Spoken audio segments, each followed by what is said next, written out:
Así que quieres oír la leyenda de Federico Barbarroja. Pues más vale que nos invites a otra ronda. Puede que incluso a dos. Porque verás, es una gran historia. Pero bueno, todo en ese hombre era grandioso. Barbarroja fue un hombre de grandes apetitos, grandes ambiciones y una gran barba roja. Pero la pregunta, lo que tú te preguntas es, ¿bastó con eso? ¿Basta la voluntad de un hombre para construir un imperio? Porque en esa época no existía aún el Sacro Imperio Romano. Solo había un montón de belicosas ciudades-estado. Estos principados, dudosamente leales, estaban más interesados por una confederación libre que por un imperio unificado. Pero Barbarroja creía que él era emperador por voluntad divina y tenía la intención de devolver su antigua gloria al Sacro Imperio Romano. Y si eso significaba acabar con todos los príncipes alemanes, pues que así fuera.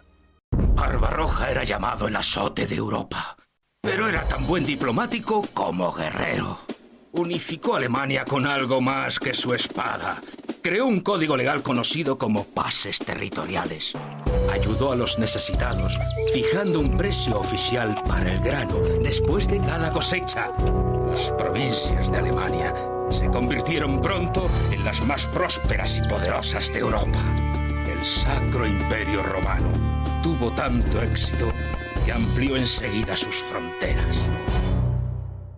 El imperio estaba en pleno apogeo y su población crecía rápidamente. Los alemanes talaron bosques, desecaron pantanos y hasta le arrebataron tierra al mar. Pero ni siquiera así tenían suficiente espacio. Si ocupaban la vasta Polonia, la presión en las fronteras del imperio disminuiría. Para negociar con Polonia, Barbarroja recurrió a uno de sus más poderosos vasallos, Enrique el León. Enrique era un poderoso príncipe de Sajonia y sus decadentes palacios eclipsaban a los del propio emperador. Aunque juró lealtad a Barbarroja, algunos se cuestionaron si su intención no era la de hacerse con el poder del imperio. Al ordenar a Enrique el León que ayudara en la dominación de Polonia, Barbarroja pretendía poner a prueba de una vez por todas su voto de obediencia.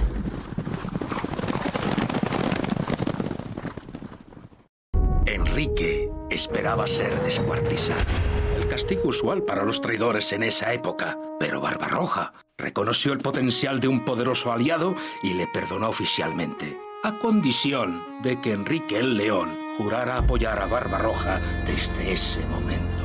Sorprendentemente, Enrique aceptó. Alemania fue unificada y Enrique el León pacificado. Pero el Sacro Imperio Romano aún no estaba completo. Desde la época de Carlomagno, el imperio reclamaba la posesión de Italia y especialmente de Roma.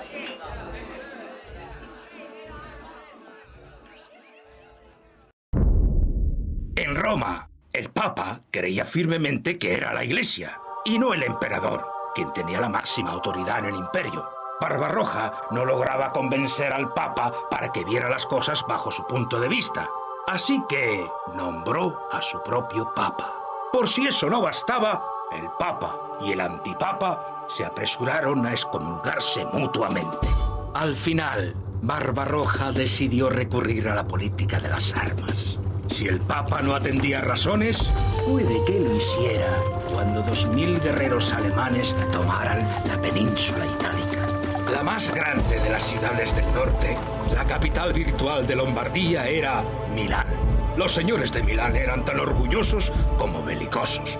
Barbarroja estaba decidido a arrasar Milán como advertencia al resto de ciudades italianas y en particular al Papa de Roma.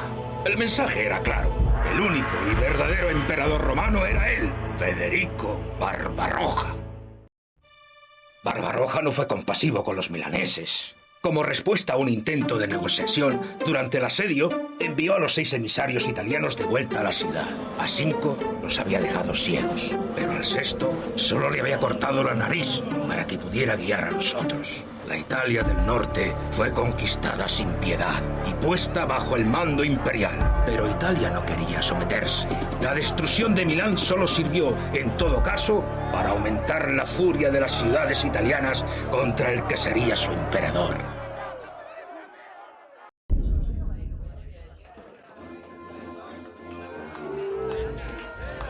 Mientras los guerreros del emperador estaban presentes, la paz se mantenía. Pero el emperador no podía estar en todos los lados al mismo tiempo. Cuando iba a Italia, Alemania se inflamaba. Y cuando volvía a Alemania, los italianos volvían a conspirar. Milán había sido tomada, pero el resto de ciudades italianas se unió en una confederación llamada la Liga Lombarda, que tenía como propósito la destrucción de Barbarroja. Si Barbarroja pretendía que Italia formara parte del Sacro Imperio Romano, tenía que vencer a cada una de las ciudades de la Liga Lombarda. Pero Barbarroja todavía tenía un arma secreta: Enrique el León y sus mercenarios.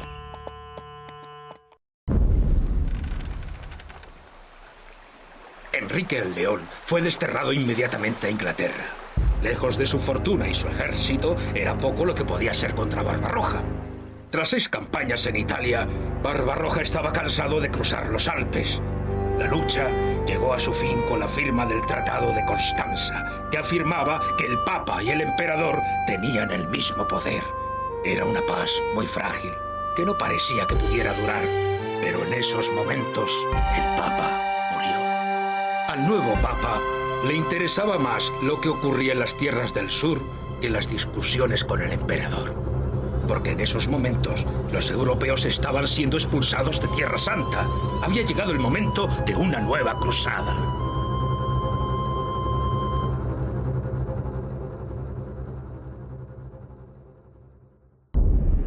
El Sacro Imperio Romano estaba culminado y por el momento Alemania e Italia juraban fidelidad a Barbarroja. Pero la paz no perduraría. Los estados cruzados de Palestina se estaban desmoronando. Un rey sarraceno llamado Saladino había expulsado de sus castillos a todos y cada uno de los cruzados. El Papa propuso una nueva cruzada antes de que la Tierra Santa volviera a ser de los sarracenos. Increíblemente, Barbarroja se dio a llevar a cabo esta nueva cruzada para el Papa, contra quien había luchado tan duramente. Los reyes Felipe de Francia y Ricardo Corazón de León de Inglaterra ya estaban a bordo de los buques que les llevarían a Oriente Medio. Pero el ejército de Barbarroja era mucho más grande y no había una flota en Europa capaz de transportarlo. El emperador tendría que ir por tierra hasta Constantinopla y a través de las tierras turcas llegar a Jerusalén. Constantinopla era la capital del Imperio Bizantino y una de las más gloriosas ciudades del mundo. El ejército de Barbarroja podría descansar y abastecerse en Bizancio antes de empezar la gran marcha. El agotado ejército de Barbarroja había andado durante cientos de kilómetros a través de abruptas montañas bajo el sol de julio. Así pues, al tropezarse con las rápidas aguas del río Coxu, los hombres se sintieron sorprendidos y agradecidos. Ni siquiera Barbarroja pudo resistirse a meterse en el frío y refrescante río sin detenerse siquiera a quitarse la armadura. Ante las incrédulas tropas supervivientes, Barbarroja se ahogó. Algunos afirman que el emperador no pudo nadar por causa de su armadura de metal. Otros creen que su corazón de 67 años no aguantó más. Independientemente de la causa de su muerte, la cruzada de Barbarroja terminó allí, el 10 de junio de 1190. Ese fue el final del Sacro Emperador Romano. Los soldados de Barbarroja estaban destrozados. Algunos caballeros se suicidaron. Otros se convirtieron y se unieron a los sarracenos, convencidos de que el mismo Dios les había abandonado. De todas maneras, quedaba un puñado de guerreros que todavía no quería subir a un barco para regresar a Europa. El cuerpo del poderoso Barbarroja fue sacado del río y guardado en vinagre en un barril. El ejército del Sacro Imperio Romano no se uniría a la cruzada, pero todavía tenían la oportunidad de obtener una pequeña victoria. Los guerreros supervivientes hicieron el voto de llevar el cuerpo de Barbarroja a Jerusalén. Aunque muerto, el emperador cumpliría su promesa. Todo gran rey tiene su leyenda, desde Arturo hasta Barbarroja, que afirma que regresará algún día cuando su pueblo lo necesite. Los mitos y leyendas sobre el emperador dormido se han transmitido en las historias populares alemanas. El Sacro Imperio Romano no perduró. Volvió a deshacerse en retazos de pequeñas naciones. Algunos dirán que el reinado de Barbarroja fue un fracaso, pero no hay mejor testamento de este hombre que el hecho que su voluntad fuera suficiente para mantener el imperio unificado. ¿Y qué pasó con Enrique el León? Tras la muerte de Barbarroja no había nada que le impidiera volver al Sacro Imperio Romano. Pero ahora soy solo un viejo. ¿Qué daño podría hacer?